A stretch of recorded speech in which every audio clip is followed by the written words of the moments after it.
I've been having some great conversations with my ongoing group coaching cohorts, the Embody crew, who are my non-practitioner people who have taken part in release and want to continue to dive deeper into learning more about themselves and how they show up to the world.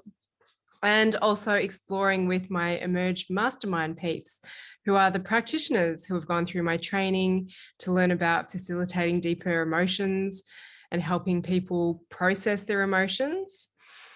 And we've been having conversations about holding back from sharing how we feel because we fear hurting someone.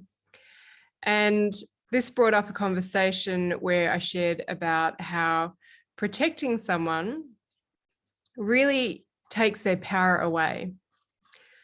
So when we don't want to share because we're worried we're going to hurt someone, we try and protect them, but we take their power away. And because I started sharing this with both groups, I thought, well, everybody else probably needs to hear this and let's put it on the podcast. So I want you to think of a time that maybe you've wanted to share something that you see in someone or some way that someone has made you feel, but you haven't done it, even though maybe it hurts you so much. You haven't shared with them because you're worried about hurting their feelings. Now, how do you take their power away by protecting them?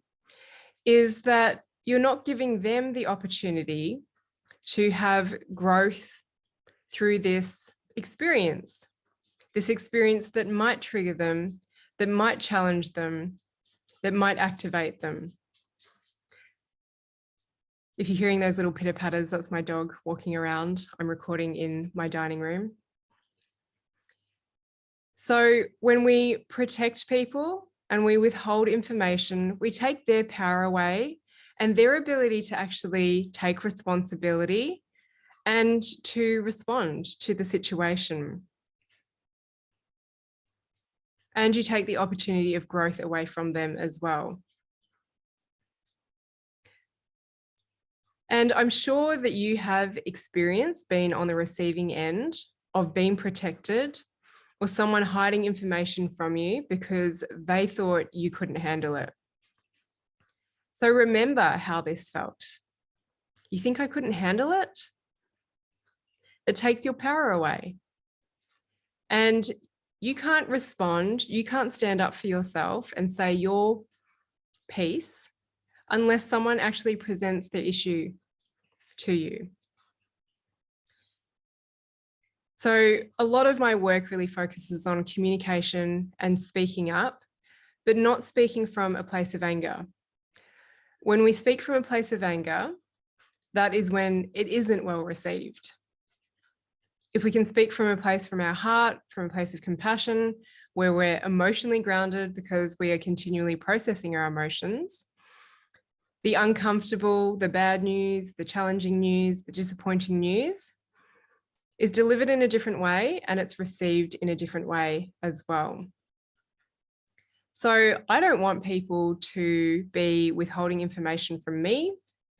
I don't want people thinking that I need protecting, no matter what circumstances are going on in my life. I want to have real conversations with people. And I think that's what a lot of people who listen to this podcast want. They just want real and honest conversations. And the little analogy that I shared, and I'm going to credit Tilby Blanche, who did my practitioner training a while back, is I'm sure we were having some conversation along the lines of this. And she said how if she's got seaweed in her teeth, she wants her friend to tell she's got seaweed in her teeth. And I'm like, exactly, just tell me. You know, otherwise I'm going to walk around and I'm going to feel really embarrassed that I had that seaweed in my teeth for the last couple of hours and I was talking to people and why didn't anyone tell me? You know, obviously everyone could see it, but my gosh, they're worried about hurting my feelings by telling me I've got seaweed in my teeth. So Tilby always comes to my mind whenever we're talking about stuff like this, is that I do think we want those honest relationships. I know I want them for sure. And yeah, sometimes people are going to say things to me and I will sit there and go, okay, is this me? Is it them? Do I have to do some work? And sometimes it is me. And I'm grateful for that opportunity to work through that. But sometimes it is them and they've got to continue to do the work themselves. So, where are you protecting people? Where are you therefore taking their power away from them? And sometimes when we give out that energy, we receive it as well. So where do you feel that your power has been taken away from you because people are hiding information from you and they are trying to protect you? And I hope this inspires you to have real and honest conversations. You might wonder, how do you do that? Well, first, emptying out your emotional cup so you can be more grounded and received better energetically. But something that I advise people I'm working with is to simply ask for permission. If you have to share something that you know is uncomfortable or could be hurtful to someone, you're best to practice it out loud and just hear how it lands and get those nerves and ticks out. But asking for permission is, hey, I've got this information and it's really difficult. Can I share this with you? Are you ready to hear this? And it is up to that person to say yes or no. And if they say yes, they need to take ownership. They need to take responsibility that they were willing to receive that information. Now, when we share difficult information with people, and this constantly happens when I am coaching people, because sometimes I am calling people out on their stuff, is that we wish that the discomfort that they might sit in after we've delivered this news lands for them within the minute, the hours, the days. And it's great when it does land and they come back to us and they're like, look, I've thought about what you said and I totally get it and they understand and they take responsibility. Not everyone is there. And it is your ability to sit in the gap or the discomfort of delivering that information and then allowing that person to go through their experience, their challenge, their trigger, that opportunity, and to sit with this. And that can take days, it can take weeks. And yes, you risk that that person is not going to speak to you for a very long time. But sometimes people can come around months later, years later, and what you said to them really landed.